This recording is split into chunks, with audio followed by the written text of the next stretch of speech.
नमस्कार। आज हम एक बहुत ही दिलचस्प प्राचीन कहानी में उतर रहे हैं। एक बालक की कहानी, उपमन्यु। हाँ, उपमन्यु। जिनकी कहानी दूध की एक बहुत ही साधारण सी इच्छा से शुरू होती है। बिल्कुल। और पहुंच जाती है भगवान शिव की गहन तपस्या तक। हमारे पास एक धार्मिक आख्यान का अंश है जो उनके बचपन, उनकी साधना, इन सब पर रोशनी डालता है। और आज हम यही देखने की कोशिश करेंगे, है ना? हाँ, कि कैसे एक बच्चे की दूध पीने की जो तीव्र इच्छा थी वो उसे एक असाधारण आध्यात्मिक अनुशासन की तरफ लेकर गई। और फिर ईश्वरीय कृपा तक भी।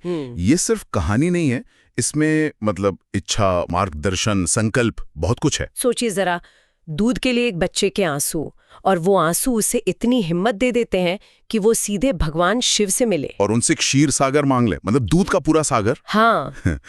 चलिए इस सफर को थोड़ा और करीब से देखते हैं। जरूर। तो कहानी शुरू होती है, बालक उपमन्यु है अपने मामा के आश्रम में जी। वहां वो देखते हैं कि उनके ममेरे भाई को रोज खूब सारा बढ़िया दूध पीने को मिलता है। हाँ।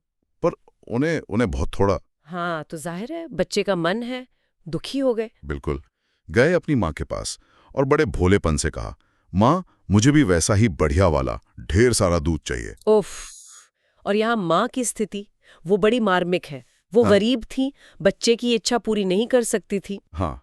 तो दुखी मन से उन्होंने बच्चे को बहलाने के लिए क्या किया, कुछ बीज या शायद पत्ते पीसे। हाँ, पानी में घोलकर जैसे दूध जैसा लगे। कोशिश की। हाँ। पर बच्चा तो बच्चा है, वो फौरन पहचान गया। चखते ही बोला, माँ ये वो दूध नहीं है। यहीं पर कहानी एकदम घूम जाती है। माँ का जो जवाब है, हाँ, बिल्कुल।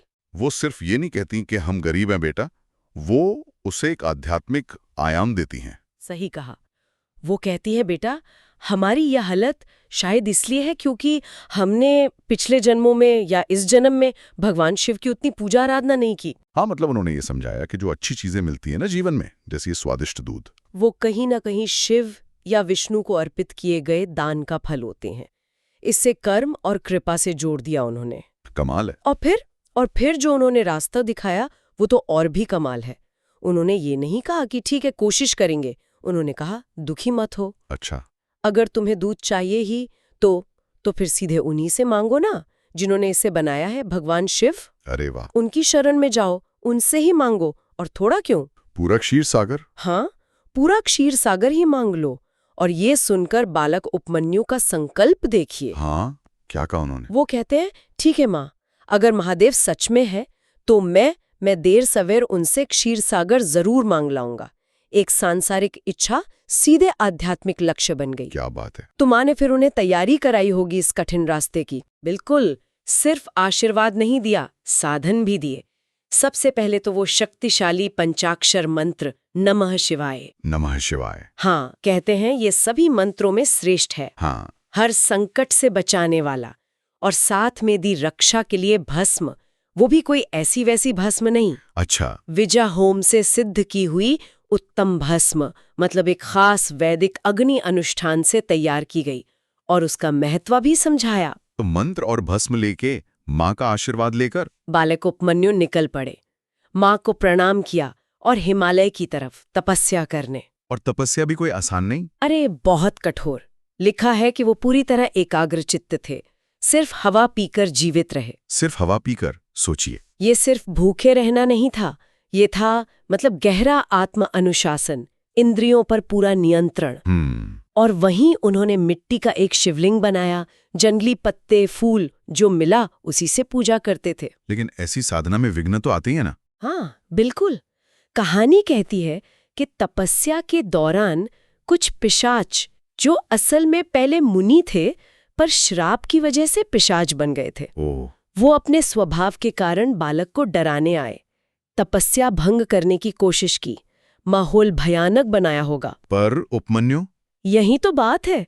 उपमन्यु डरे नहीं, विचलित नहीं हुए, बल्कि और जोर जोर से नमः शिवाय जपने लगे। मंत्र की शक्ति। हाँ, और मंत्र के प्रभाव से हुआ ये कि वो पिशाच न सिर्फ शांत हो गए, बल्कि कहते हैं कि वो बालक की सेवा में लग गए, उसकी रक्षा करने लगे। कमाल है। और ये भी लिखा है कि उपमन्यु की तपस्या की अग्नि, उसका तेज इतना ज्यादा था कि उससे सारा संसार, जड़, चेतन सब प्रकाशित हो उठा, तृप्त हो उठा। ये दिखाता है कि सच्ची एकाग्र भक्ति में कितनी कितनी जबरदस्त शक्ति होती है। बिल्कुल। तो इस पूरी कहानी से अगर हम सार निकालें हाँ। तो सबसे बड़ी बात यही उभरती है ना? हाँ। कि कैसे एक बहुत ही साधारण सी इच्छा, दूध पीने की इच्छा, हाँ। अगर उसे सही दिशा मिल जाए और अटूट समर्पण। हाँ, अटूट समर्पण मिले तो वो एक असाधारण आध्यात्मिक शक्ति बन सकती है, एक अनुशासन बन सकती है। और ये शक्ति सिर्फ अंदरूनी नहीं होती,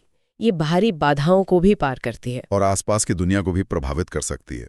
शुरुआत हुई दूध से और मंजिल बनी दिव्यता। हाँ, और अगर इसे थोड़ा और बड़े पैमाने पर देखें तो ये कहानी भक्ति की अपार शक्ति को दिखाती है, मंत्रों के विज्ञान और उनके असर को दिखाती है। सही कहा। और इस विचार को भी कि सच्ची निष्ठा और कठोर प्रयास, तपस्या जिसे कहते हैं, उससे किसी भी उम्र में, किसी भी हालत में ईश्वरीय कृपा मिल सकती है। हाँ, और असंभव लगने वाले लक्ष्य भी हासिल हो सकते हैं।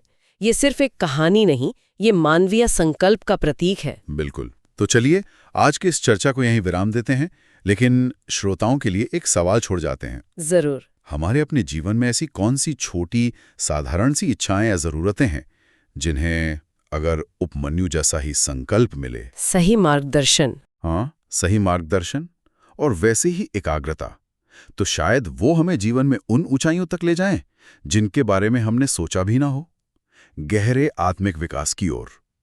इस पर सोचिएगा जरूर।